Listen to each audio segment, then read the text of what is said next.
आज हम पढ़ेंगे इंटीग्रेशन और डिफरेंशिएशन के बारे में, और बड़ा ध्यान से पढ़ेंगे और बड़ा स्मूथली हम चलेंगे, धीरे धीरे करके चलेंगे, बिकॉज बहुत बढ़िया की कंसेप्ट है जो कि हमारे फिजिक्स में आगे तक काम आएगा। तो बड़े ध्यान से समझेंगे, और अगर आपको कोई चीज़ समझ नहीं आएगी तो प्लीज़ रेज योर हैंड, या फिर आप चैट बॉक्स में लिखकर अपना क्वेश्चन स्पेसिफिकली पूछेंगे सो दैट मैं उसका आंसर कर सकूं। लेकिन बिना समझे आगे बिल्कुल नहीं बढ़ेंगे, समझ कर ही आगे बढ़ना है। ठीक है, तो शुरू करते हैं भाई। देखो भाई,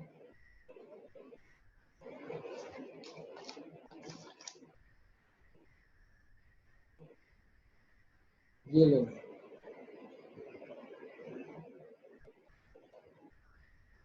हाँ, अब ये मैंने फुल स्क्रीन में कर दिया। क्या ये आपको विजिबल है अच्छी तरीके से?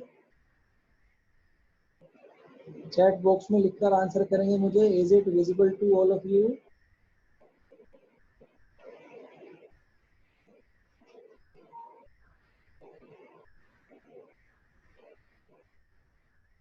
Okay okay fine, very good.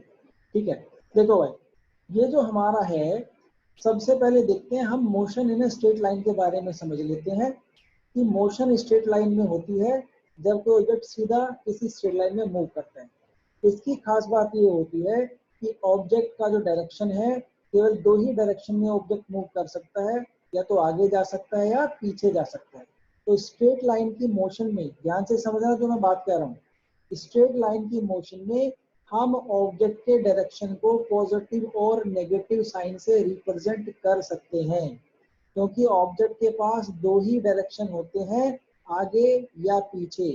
तो केवल और केवल स्ट्रेट लाइन मोशन में हम डायरेक्शन को नेगेटिव या पॉजिटिव साइन से रिप्रेजेंट कर सकते हैं। जैसा कि हमने वेक्टर में भी देखा था, वेक्टर कोई नेगेटिव या पॉजिटिव नहीं होता है। वो नेगेटिव या पॉजिटिव तब होता है जब केवल दो ही डायरेक्शन में वो रह सकता है, आगे या पीछे। जब वो लीनियर डायरेक्शन में होता है तभी हम उसको नेगेटिव या पॉजिटिव डायरेक्शन में कह सकते हैं। तो एक तो ये खास बात हुई। दूसरी खास बात ये है, ध्यान ध्यान देना भाई। सपोज करो हमारा कोई ऑब्जेक्ट R1 पोजीशन पे है इनिशियली, और वो वहां से R2 पोजीशन पर चला जाता है, और ए हम जो O है वो हमारा मेजरिंग पॉइंट है। तो मेजरिंग पॉइंट से वो R2 पोजीशन पर जाता है। तो जब वो R2 पोजीशन पर जाता है तो उसका जो डिस्प्लेसमेंट है वो हम फाइंड करेंगे किस तरह, R2 माइनस R1 करके। तब हमारे पास ये डिस्प्लेसमेंट आ जाएगा। तो डिस्प्लेसमेंट फाइंड करने के लिए हमने क्या किया है, फाइनल पोजीशन को इनिशियल पोजीशन को फाइनल से माइनस किया है। तो हमेशा याद रखना, किन्हीं भी दो क्वांटिटीज का डिफरेंस अगर फाइंड करते हैं तो हमेशा फाइनल माइनस इनिशियल करते हैं। फाइनल पोजीशन है R2, उसको हमने इनिशियल पोजीशन फाइनल पोजीशन से इनिशियल को माइनस कर दिया है। यहाँ पर और जो स्ट्रेट लाइन मोशन होती है उसमें जो डिस्टेंस और डिस्प्लेसमेंट है दोनों इक्वल होते हैं। ये तो हमारा स्ट्रेट लाइन मोशन के बारे में हो गया। अब हमने अपनी पिछली क्लास में डिस्टेंस और डिस्प्लेसमेंट के बारे में पढ़ा था, और ये आपने अपनी पिछली क्लासेस में भी पढ़ा होगा। बड़ा सिंपल है, वो क्या है, डिस्टेंस हमारा एक्चुअल पाथ लेंथ होती है जो कि एक स्केलर क्वांटिटी है, और डिस्प्लेसमेंट जो होती है हमारी मिनिमम स्टेट डिफरेंस होता है बिटवीन टू पोजीशन। दो पोजीशन के बीच में मिनिमम स्टेट डिफरेंस होता है। जैसे हमने, ये आपको फिगर नजर आ रही है यहाँ पर, सपोज करो ये R1 पोजीशन है जहां पर ऑब्जेक्ट है, और ऑब्जेक्ट इस ग्रीन पाथ को फॉलो करता हुआ R2 पोजीशन पर आ जाता है। तो इस ग्रीन पाथ की जो एक्चुअल लेंथ है वो तो आ जाती है हमारा डिस्टेंस, जो कि कभी नेगेटिव नहीं होता है। जबकि जो हमारी R1 से R2 की जो स्ट्रेट लाइन जो आती है, स्ट्रेट डिफरेंस जो आता है, ये आ जाता है हमारा डिस्प्लेसमेंट, और ये एक वेक्टर क्वांटिटी है। R1 से R2 की तरफ जा रहे हैं, जो कि आपका यहाँ पर फिगर में भी नजर आ रहा है, वेक्टर हेड है यहाँ पर R2 पोजीशन पर। तो जो वेक्टर, ये डिफरेंस वेक्टर है, डेल्टा R है, ये डिस्प्लेसमेंट है। और डिस्प्लेसमेंट फाइंड करें कैसे, R2 माइनस R1 करके, फाइनल माइनस इनिशियल पोजीशन करेंगे तो हमारे पास डिस्प्लेसमेंट आ जाएगा। चलते हैं आगे। क्या ये आपको समझ आया है? चैट बॉक्स में आंसर लिखेंगे यस अगर आपको समझ आया है।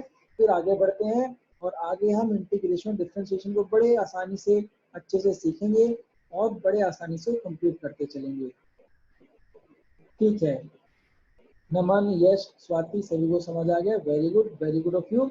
आगे चलते हैं भाई। देखो भाई, अब देख लेते हैं जो हमारा ऑब्जेक्ट है जो यहाँ से R1 पोजीशन से R2 पोजीशन पर गया था, डिस्प्लेसमेंट को बोलो उसने डेल्टा आर वेक्टर को किया था और ये डेल्टा एस उसका डिस्टेंस है। अगर मुझे एवरेज वेलोसिटी चाहिए R1 से R2 के बीच में, तो वो आती है total distance, total displacement upon total time. Suppose करो R1 पोजीशन पर ये वेक्टर किसी टाइम t1 पर था और R2 तक जाते जाते इसको t2 टाइम लग गया, तो यहाँ से यहाँ तक जाने में जो टाइम लगा है वो टाइम इसका होगा t2 minus t1, final time minus initial time. इसी तरह जो डिस्प्लेसमेंट वेक्टर आएगा हमारा वो आएगा R2 माइनस R1, जो मैं पहले ही बता चुका हूँ कैसे आया होगा।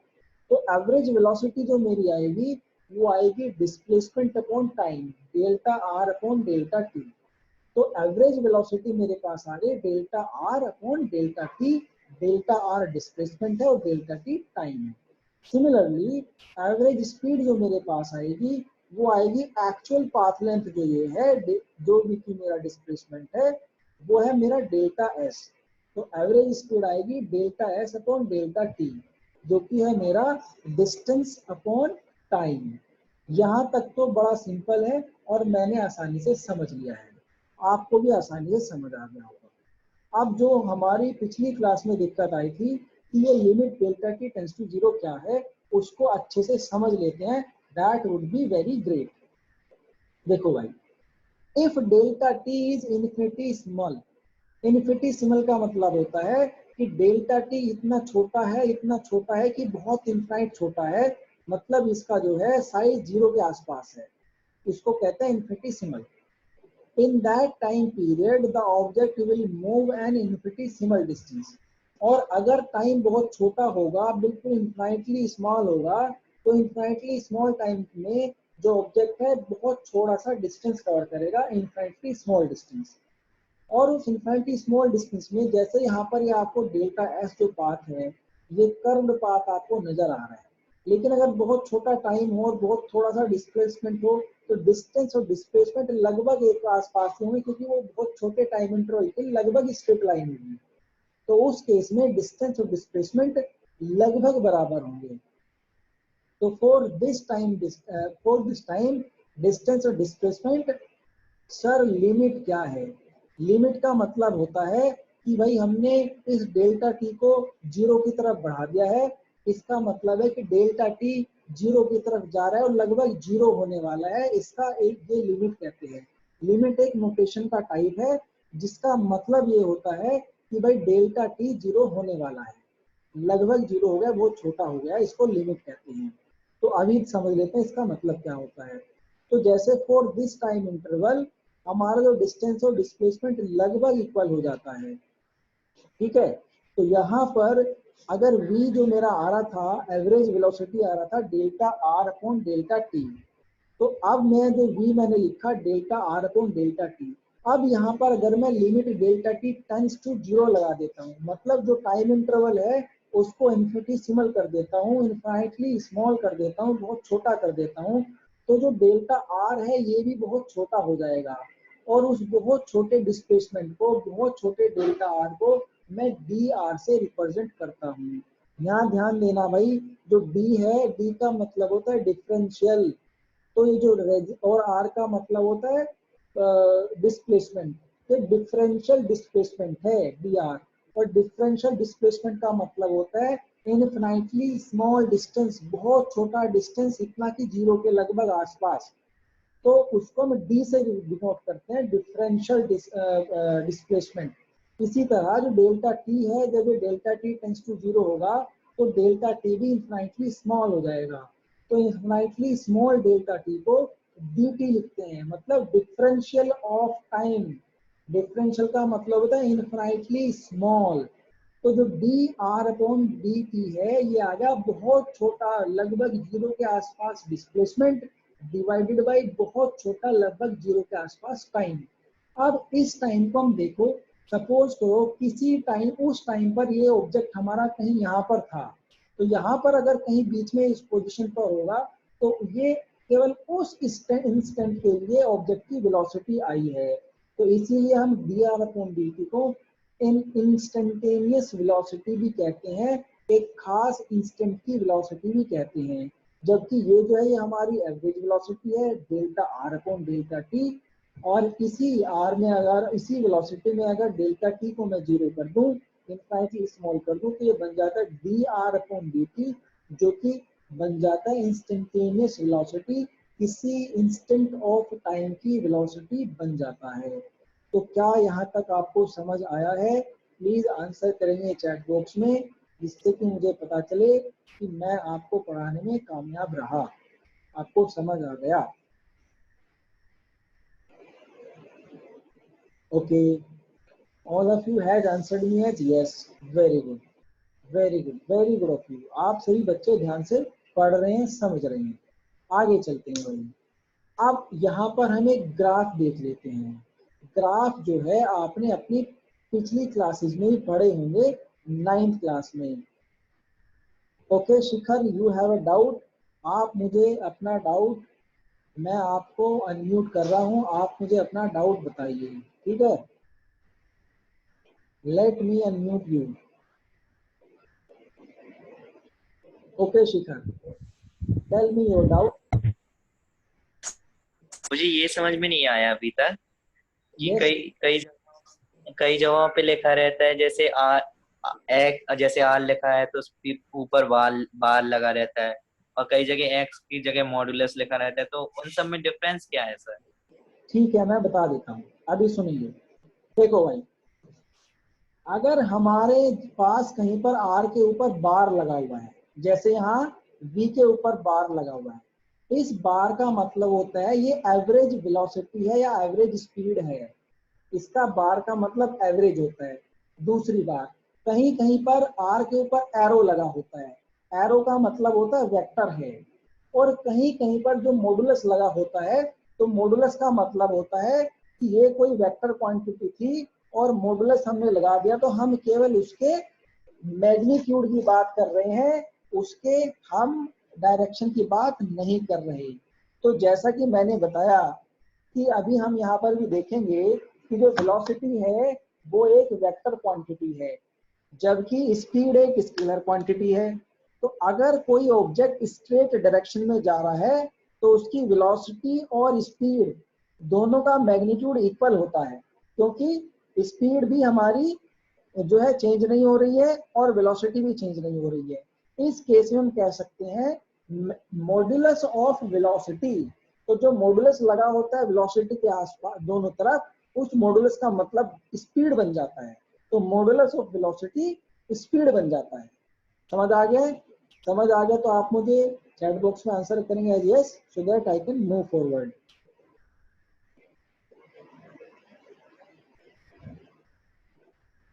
ओके नमन, आपको क्या नहीं समझ आया? Because it was not your question. आप मुझे चैट में स्पेसिफिकली बताएं क्या चीज आपको समझ नहीं आई है।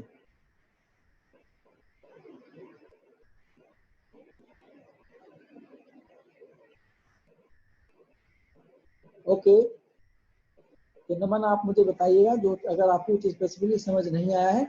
बाकी हम आगे चलते हैं। अब हमने यहाँ पर हमें एक डिस्प्लेसमेंट और टाइम के बीच में ग्राफ देख लेते हैं। डिस्प्लेसमेंट और टाइम के बीच में, due that is there was some network problem. Okay, मैंने ये बताया है अभी अभी कि जो वेलोसिटी है वो एक वेक्टर क्वांटिटी है, उसके ऊपर अगर v के ऊपर एरो होता है तो वेक्टर क्वांटिटी होती है, और अगर उसका मॉडुलस हम ले लेते हैं तो वो केवल उसका मैग्नीट्यूड बन जाता है, मतलब स्पीड बन जाता है, क्योंकि वेलोसिटी का जो मैग्नीट्यूड होता है वो स्पीड के बराबर होता है। ये मैंने अभी अभी बताया है, ठीक है? अब चलते हैं आगे। भाई एक ग्राफ है, हम इस ग्राफ को कंसिडर करते हैं थोड़ा सा अपनी जो कंसेप्ट है उसको थोड़ा और क्लियर करने के लिए। ग्राफ है हमारा एक्स, यानी कि डिस्प्लेसमेंट और टाइम के बीच में, डिस्प्लेसमेंट और टाइम के बीच में ग्राफ है हमारा ये। यहाँ पर ध्यान से देखो कि भाई किसी टाइम इंस्टेंट t1 पर हमारा ऑब्जेक्ट यहाँ पर था इस पॉइंट पर x पर, और टाइम t2 पर ऑब्जेक्ट थोड़ा सा आगे निकल गया और वो यहाँ पर आ गया। तो ये जो डिस्टेंस है डेल्टा x, ये इसने t2 माइनस t1 यानी कि डेल्टा t टाइम में ट्रेवल किया है। और ये स्ट्रेट लाइन ग्राफ है डिस्प्लेसमेंट टाइम के बीच में। तो आपको पता ही होगा ये हमें एक कांस्टेंट वेलोसिटी के बारे में ये बताता है। अब यहाँ पर क्योंकि वेलोसिटी कांस्टेंट है, आपने 9th क्लास में पढ़ाई होगा कि एक्सटी ग्राफ, जो एक्सटी ग्राफ होता है डिस्प्लेसमेंट टाइम ग्राफ, उसका जो स्लोप होता है वो स्लोप हमें एवरेज वेलोसिटी बताता है। तो सपोज करो डेल्टा टी टाइम के अंदर उसने डेल्टा एक्स डिस्प्लेसमेंट कवर किया, तो एवरेज वेलोसिटी आ जाएगी delta x upon delta T.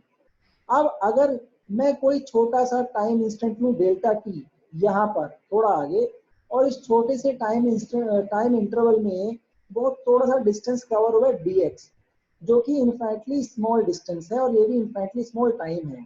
तो इस टाइम इंटरवल पर t पर dx अपॉन dt जो होगी वो dx upon dt instantaneous velocity होगी। क्योंकि वेलोसिटी कांस्टेंट है तो एवरेज वेलोसिटी और इंस्टेंटेनियस वेलोसिटी जो कि टाइम t पर है दोनों ही बराबर होंगी, और ये हमें स्लोप ऑफ द ग्राफ से पता चल जाता है। ये तो हमारा कांस्टेंट वेलोसिटी का ग्राफ हो गया। कांस्टेंट वेलोसिटी में एवरेज वेलोसिटी इंस्टेंटेनियस वेलोसिटी के हमेशा बराबर होती है। अब एक दूसरा ग्राफ देख लेते हैं। इस ग्राफ में आपको दिखाई दे रहा होगा कि t1 टाइम तक लगभग पोजीशन चेंज नहीं हो रही है, तो लगभग ऑब्जेक्ट रेस्ट में है। फिर उसकी वेलोसिटी बढ़ना शुरू हुई क्योंकि स्लोप बढ़ना शुरू हुआ, और फिर से ऑब्जेक्ट रेस्ट में आ गया क्योंकि स्लोप 0 हो गया, और ऑब्जेक्ट का जो डिस्प्लेसमेंट है टाइम के साथ चेंज नहीं हो रहा है। यहाँ पर वेलोसिटी लगातार बदल रही है। तो अगर मैं t2 और t1 के बीच में वेलोसिटी फाइंड करूं तो मेरे पास एवरेज वेलोसिटी आएगी, average slope of the graph आएगा, वो आएगा delta x upon delta T. उसी तरह अगर मैं किसी दूसरे टाइम इंस्टेंट पर बहुत छोटा सा इनफाइनटली स्मॉल टाइम लूं dt और उसके अकॉर्डिंग इनफाइनटली स्मॉल डिस्प्लेसमेंट हो dx, तो उस टाइम इंस्टेंट पर जो वेलोसिटी होगी वो होगी dx अपॉन dt। और यहाँ पर आपको दिखाई दे रहा होगा कि जो एवरेज स्लोप है हमारा यहाँ पर वो जरूरी नहीं हमारे इस स्लोप के बराबर हो। तो यहाँ पर एवरेज वेलोसिटी जो है वो ऐसा हमेशा dx अपॉन dt के बराबर नहीं रहेगी।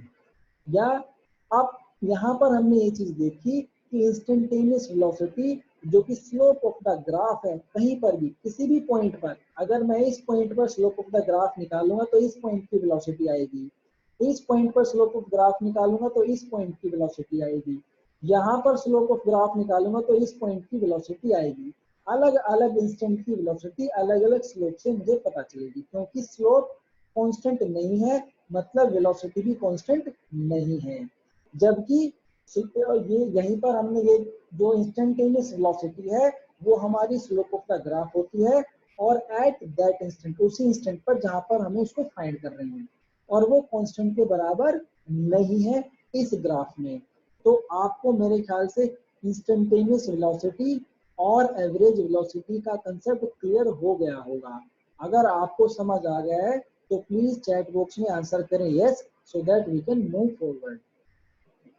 शिखर को समझ आ गया, स्वाति को भी समझ आ गया, वेरी गुड ऑफ यू। मैं बाकी के आंसर की भी वेट कर रहा हूँ। बाकी भी मुझे बताएं क्या उनको समझ आ गया है। नमन को समझ आ गया, वेरी गुड ऑफ यू।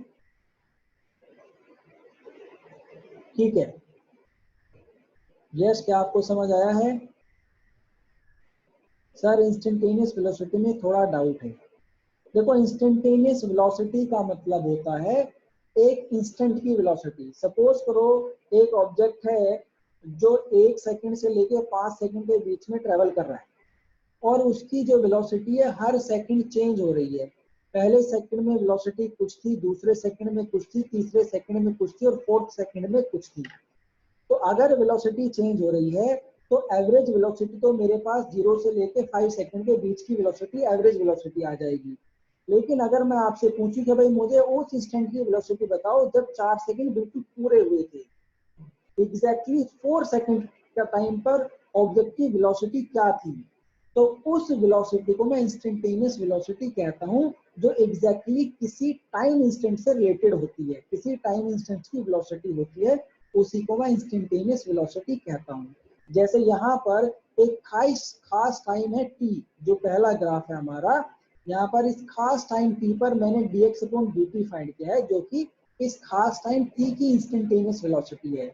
इसी तरह यहाँ पर ये भी एक पर्टिकुलर टाइम इंस्टेंट होगा जिस पर मैंने dx/dt फाइंड किया है, तो इस dx/dt की जो वेलोसिटी आएगी वो इंस्टेंटेनियस वेलोसिटी आएगी। तो मेरे ख्याल से अब आपको समझ आ गया होगा। तो प्लीज चैट बॉक्स में आंसर करें। यस, मैं आपसे पूछना चाहता हूँ क्या आपको समझ आ गया है? Okay fine, very good of you. आगे चलते हैं भाई।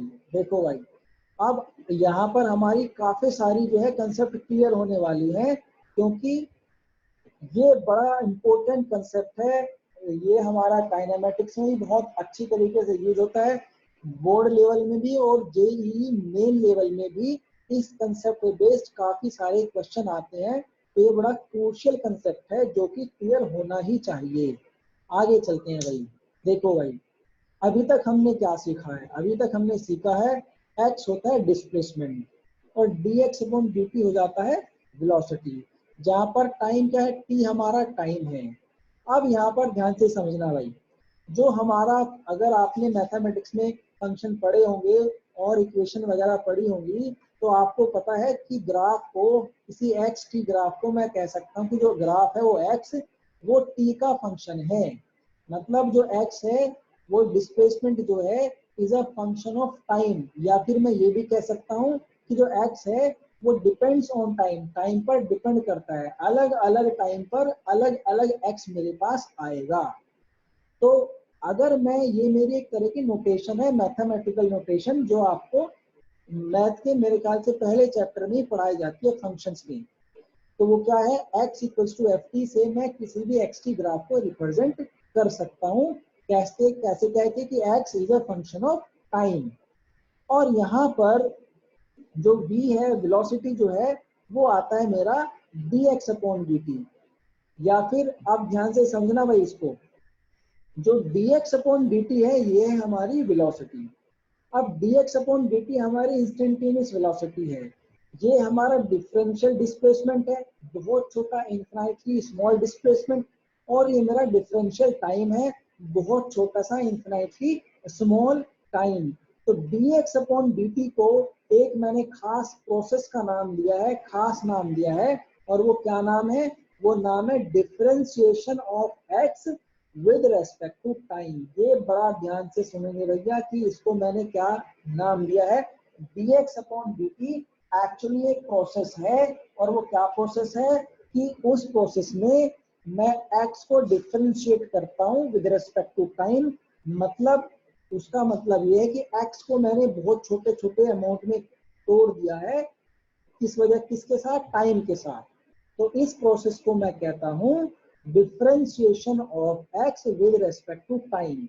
और इस प्रोसेस के बाद जो भी क्वांटिटी मेरे पास आती है dx/dt, वो होता है स्लोप ऑफ फंक्शन x, जो कि ये मेरा ग्राफ होता है। इस ग्राफ का स्लोप होता है, जो कि हमने अभी पिछली स्लाइड में देखा था। x की ग्राफ का जो स्लोप आया था वो dx/dt आया था। तो मैथमेटिकली अगर स्लोप को फाइंड करना होता है, तो उस केस में x को डिफरेंशिएट कर देना होता है विद रिस्पेक्ट टू टाइम। इस प्रोसेस को कहते हैं डिफरेंशिएशन। और डिफरेंशिएशन को रिप्रेजेंट करने का एक तरीका है v = dx/dt, या फिर d/dt, और x को रिप्लेस करना किससे? ft से, फंक्शन ऑफ टाइम से। तो differentiation of function t with respect to time, ये आ जाता है slope of X T graph. अगर कोई भी दो क्वांटिटी है, मैथमेटिक्स में आप आगे सीखोगे कि कोई भी दो क्वांटिटी है जिनके बीच में ग्राफ है, तो उसका अगर, sir what is the use of differentiation? Differentiation का यूज देखो ये है, अगर मेरे पास x का फंक्शन है टाइम के रेस्पेक्ट में, तो x को मैं अगर डिफरेंशिएट करूंगा विद रेस्पेक्ट टू टाइम, तो डिफरेंशिएट करते ही मेरे पास वेलोसिटी आ जाएगी। तो मेरे पास वेलोसिटी क्या होता है, rate of change of position, position किस रेट से चेंज हो रही है। तो x की ग्राफ का डिफरेंशिएट करते ही मेरे पास स्लोप आ जाएगा, और वो स्लोप क्या होता है, वेलोसिटी, जिससे मुझे वेलोसिटी पता चल जाती है। ये डिफरेंशिएशन का यूज होता है। अभी क्वेश्चन हम करेंगे, उसमें आके आपको ये पता चल जाएगा कि डिफरेंशिएशन का यूज किस तरह किया जाता है। ठीक है, चलते हैं आगे भाई। देखो भाई, नेक्स्ट स्लाइड में चलते हैं अपनी, थोड़ा आगे आ गए हैं तो अपनी पिछली पीछे ही स्लाइड पर जाते हैं। हाँ, ये हमारी स्लाइड थी, इस स्लाइड से आगे चलते हैं भाई। ये आ गई। अब जैसे मैंने बताया कि x का कोई भी फंक्शन है, उसको डिफरेंशिएट करते ही वेलोसिटी आ जाती है। तो अब देख लेते हैं कि डिफरेंशिएशन कैसे करते हैं और कैसे हो सकता है।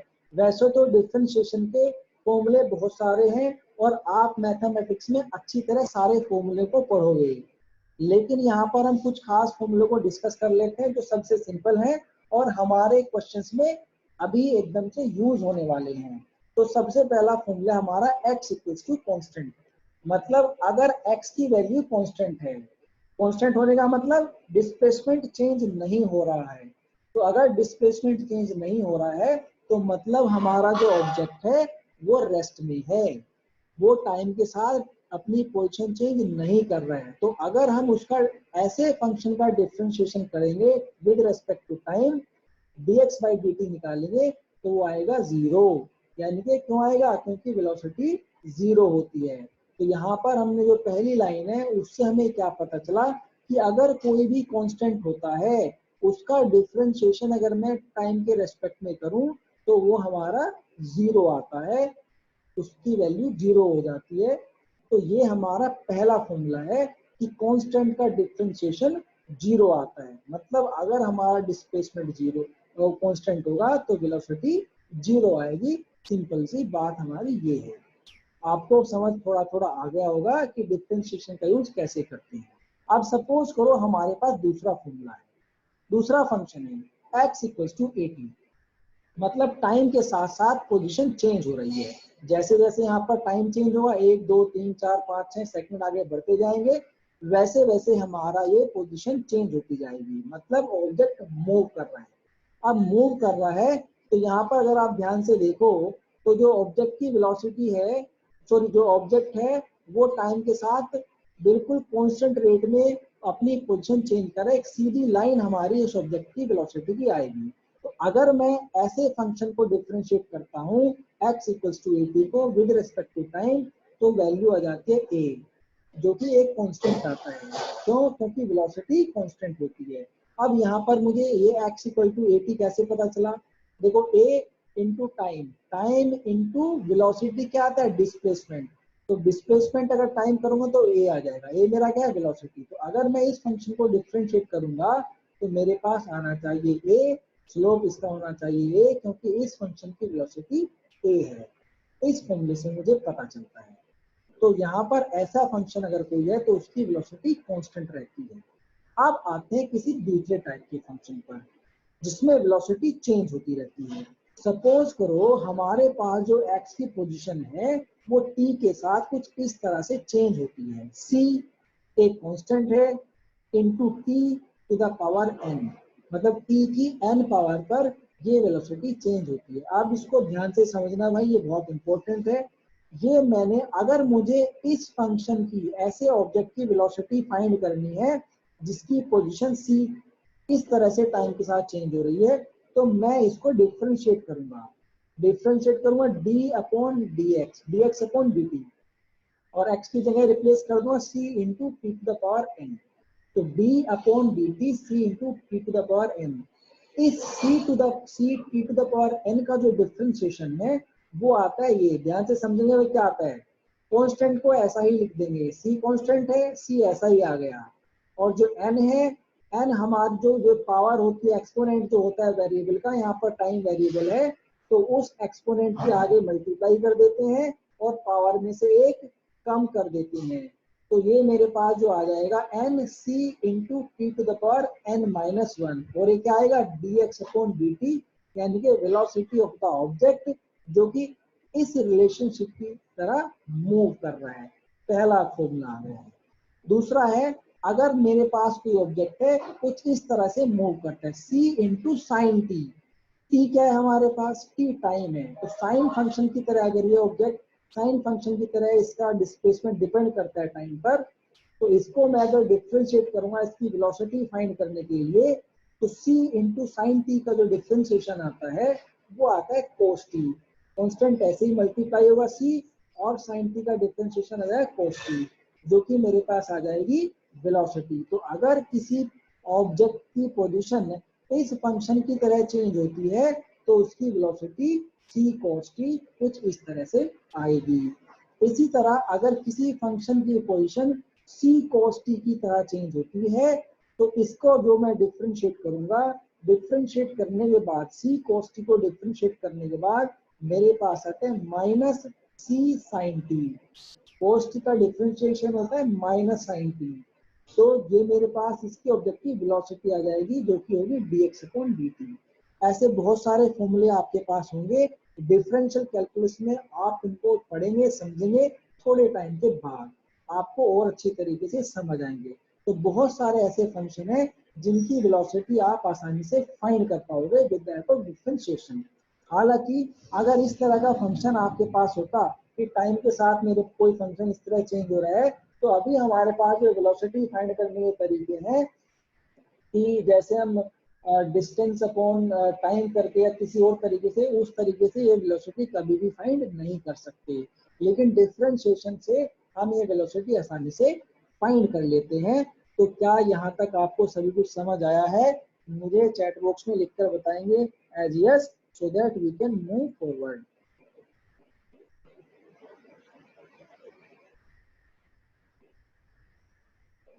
यस नमन, सभी को समझ आया है, अरुणजीत को भी समझ आया है, वेरी गुड, बहुत बढ़िया, बहुत अच्छे भाई, बहुत अच्छे, बहुत बढ़िया, वेरी गुड ऑफ यू। आगे चलते हैं भाई। देखो भाई, अब ये आ गया हमारे पास यहाँ पर भी बड़े ध्यान से देखना भाई, हम बहुत अच्छे से इसको सीखते जा रहे हैं और हमारी जो चीजें हैं, यस आपको एक पूरा जो है सीखना है और इसको जरूरी है, क्योंकि फिजिक्स में डिफरेंशिएशन जो है हमारे पास सबसे ज्यादा जो यूज होता है डिफरेंशिएशन का, वो फिजिक्स में यूज होता है, हालांकि टॉपिक मैथमेटिक्स का है। ठीक है, ये आपको सभी सीखना है, सभी कुछ सीखना है। अब हम एक दूसरे तरह के ग्राफ पर आ गए हैं। ये ग्राफ है हमारा वीटी ग्राफ, इसको बड़े ध्यान से समझना भाई।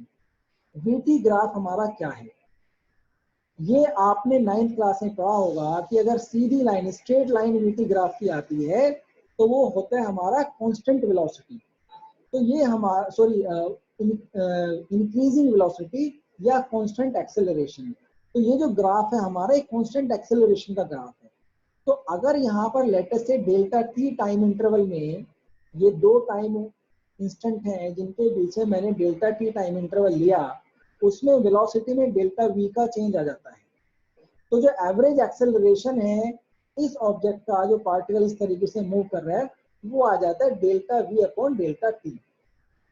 और इसी तरह जैसे मैंने इंस्टेंटेनियस वेलोसिटी फाइंड की थी, अगर मैं बहुत इन्फिनाइटली स्मॉल टाइम इंटरवल लेता हूँ किसी इंस्टेंट t1 पर, t1 टाइम पर बहुत इन्फिनाइटली स्मॉल टाइम इंटरवल लिया जिसमें बहुत थोड़ी सी और इन्फिनाइटली स्मॉल वेलोसिटी चेंज हुई dv, तो जो एक्सेलरेशन है इस इंस्टेंट के लिए आ जाता है dv अपॉन dt। तो इसको मैं कहता हूँ इंस्टेंटेनियस एक्सेलरेशन। तो इस ग्राफ का किसी भी पॉइंट पर जो स्लोप होगा वो इंस्टेंटेनियस एक्सेलरेशन होगा dv अपॉन dt, और delta v upon delta t average acceleration होगा।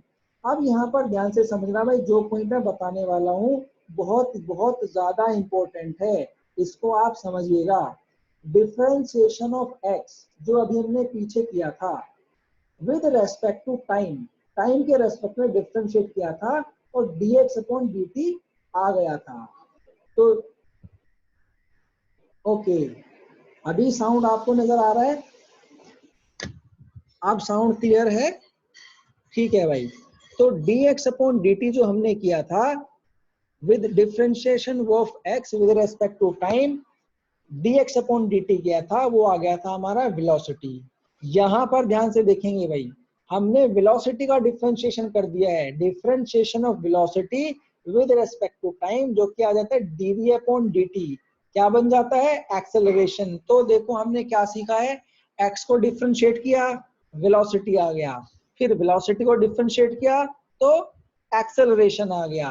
मतलब x को एक बार डिफरेंशिएट करने पर वेलोसिटी आती है, x को दो बार डिफरेंशिएट करने पर एक्सेलरेशन आ जाता है। तो a इक्वल्स टू क्या होता है, वेलोसिटी का डिफरेंशिएशन, या फिर उसको मैं क्या कह सकता हूँ, x का दो बार डिफरेंशिएशन। और अगर x का दो बार डिफरेंशिएशन मुझे बताना है तो उसको मैं बता सकता हूँ d2x अपॉन dt स्क्वायर। तो d2x अपॉन dt स्क्वायर से मैं x को रिप्रेजेंट करता हूँ कि मैंने x को दो बार डिफरेंशिएट कर दिया है, double differentiation of x with respect to time, और ये बन जाता है एक्सेलरेशन। क्या आप सभी को ये समझ आया है? चैट बॉक्स में लिखकर आंसर करेंगे as yes, so that we can move forward. Naman को समझ आ गया है, वेरी गुड। मैं बाकी के आंसर्स की भी वेट कर रहा हूं। ओके देखो भाई, एक बार फिर से मैं रिपीट कर रहा हूं, ध्यान से समझेंगे। मैंने कहा इस ग्राफ में हमने देखा vt के बीच में ग्राफ है और rate of change of velocity acceleration होता है, तो delta v upon delta T हमारा आ गया एक्सेलरेशन। उसी को dv अपॉन dt करेंगे तो dv अपॉन dt हमारा आ जाएगा इंस्टेंटेनियस एक्सेलरेशन। क्यों? क्योंकि हमने खास इंस्टेंट ऑफ टाइम पर एक्सेलरेशन फाइंड किया है।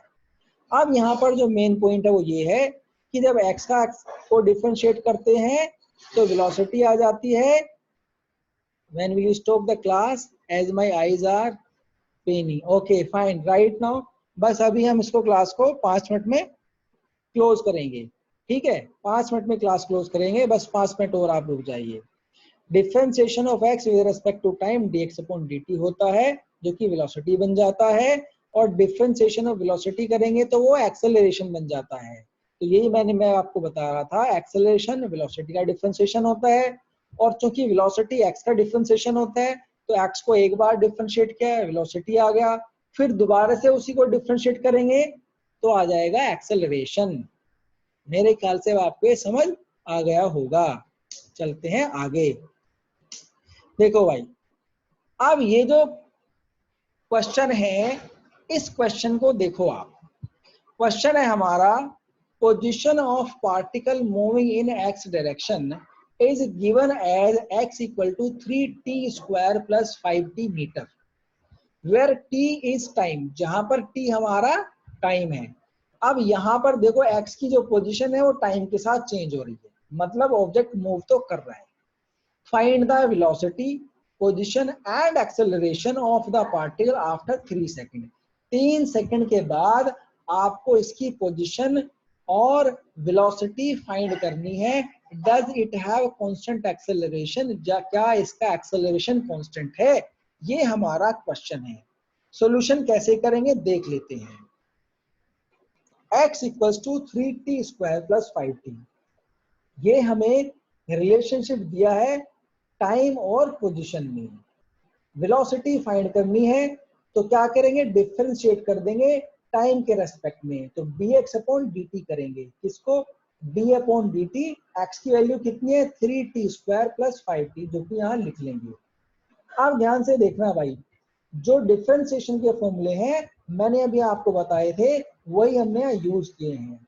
जो 3t स्क्वायर है इसका डिफरेंशिएशन आ जाएगा 3, जो कि कांस्टेंट है, मल्टीप्लाइड बाई जो हमारी एक्सपोनेंट है 2, और जो t का एक्सपोनेंट है वो उसमें से कम कर देंगे। इसी तरह 5t का जब डिफरेंशिएशन करेंगे तो 5 तो कांस्टेंट है, 5 इंटू 1, 1 क्योंकि t की पावर 1 है तो 1 की मल्टीप्लाई कर देंगे और t की पावर 1 में से -1 कर देंगे। तो जो हमारे पास वेलोसिटी आएगी वो आएगी 6t प्लस 5।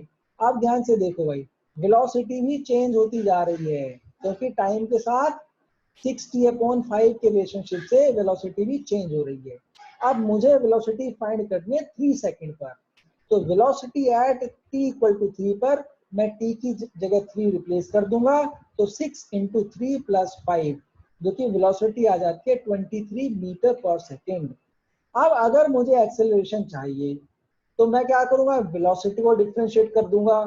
वेलोसिटी क्या है 60 प्लस 5, तो dv upon dt, D velocity को डिफरेंशिएट करूंगा, d अपॉन dt, v की जगह रख दूंगा 60 प्लस 5, तो 60 प्लस 5 को जब डिफरेंशिएट करूंगा तो 5 है कांस्टेंट, इसका तो डिफरेंशिएशन 0 आ जाएगा, ये 0 यहाँ आ गया है, और 6t का डिफरेंशिएट करूंगा तो 6 कांस्टेंट है, 6 ऐसे आ गया, मल्टीप्लाइड बाय 1 इनटू, क्योंकि t की पावर 1 है तो 1 से मल्टीप्लाई कर दिया और फिर एक्सपोनेंट से 1 माइनस कर दिया, तो ये मेरे पास आता है 6 इंटू टी की पावर 0 बन जाती है, जो कि बन जाता है 6 मीटर पर सेकेंड स्क्वायर। तो ये मेरे पास एक्सेलरेशन आ गया। अब एक्सेलरेशन में t नहीं आ रहा है, मतलब एक्सेलरेशन टाइम के साथ चेंज नहीं हो रहा है, मतलब कि एक्सेलरेशन हमारा कांस्टेंट है। तो t इक्वल टू 3 सेकंड पर भी एक्सेलरेशन 6 मीटर पर सेकंड स्क्वायर ही रहेगा और ये हमेशा कांस्टेंट रहेगा। तो क्या यहाँ तक आपको समझ आया है डिफरेंशिएशन से कैसे हम वेलोसिटी और एक्सेलरेशन फाइंड करते हैं? मेरे ख्याल से आपको समझ आ गया होगा। आप मुझे चैट बॉक्स में लिखकर बताएं कि आपको समझ आ गया। ओके फाइन, यस ने मुझे जवाब दिया है।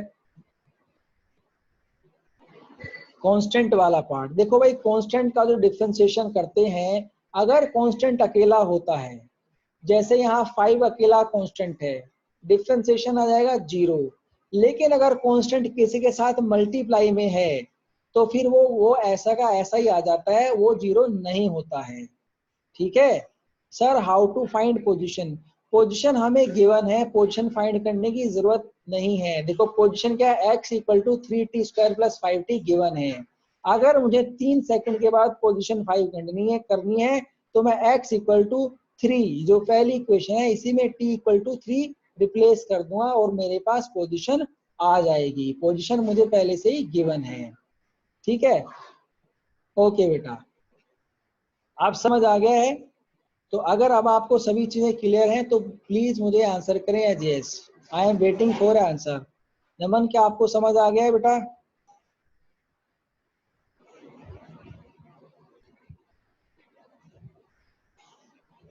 Okay fine, very good. तो अगर आपको ये क्लास आपको कैसी लगी चैट बॉक्स में लिखकर मुझे बताएं, सो दैट मुझे पता चले कि मैंने सही तरीके से आपको पढ़ाया है या मेहनत ऐसी मेरी बेकार गई है।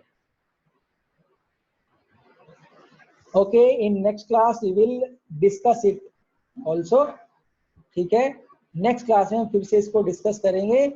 और अगर आपको एक क्लास अच्छी लगी है तो जो फीडबैक आप यहाँ दे रहे हैं, जो हमारा ग्रुप है जिसमें आप जुड़े हुए हैं हमारे साथ, जो 11th क्लास का ग्रुप है, उस ग्रुप में जाके क्लास के बारे में फीडबैक दें कि क्लास कैसी थी, फिजिक्स की अच्छी थी, कैसी आपको लगी और क्या क्या आपने नई चीज सीखी, वैसा फीडबैक आप ग्रुप में जाकर दें। यस, हम आपको कुछ क्वेश्चन भी देंगे। तो जैसे ही हम जैसे मैंने आपको बताया, नेक्स्ट क्लास में हम जो है वेक्टर के क्वेश्चन डिस्कस करेंगे और इसी तरह हम उससे फिर नेक्स्ट क्लास में डिफरेंशिएशन से रिलेटेड क्वेश्चन भी डिस्कस करेंगे।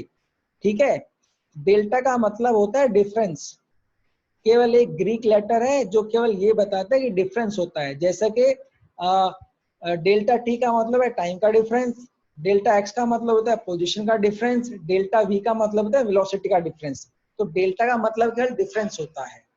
तो जो भी इस क्लास का फीडबैक है आप हमारे ग्रुप में जरूर दें, ताकि हमें पता चले कि आपको क्लास अच्छी लग रही है। ठीक है, तो क्लास को मैं एंड कर रहा हूँ। थैंक यू वेरी मच, मुझे आपको पढ़ाकर बहुत अच्छा लगा।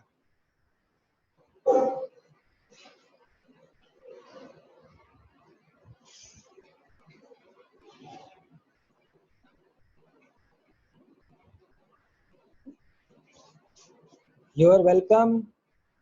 Okay, bye and good night. पढ़ते रहो, मेहनत करते रहो।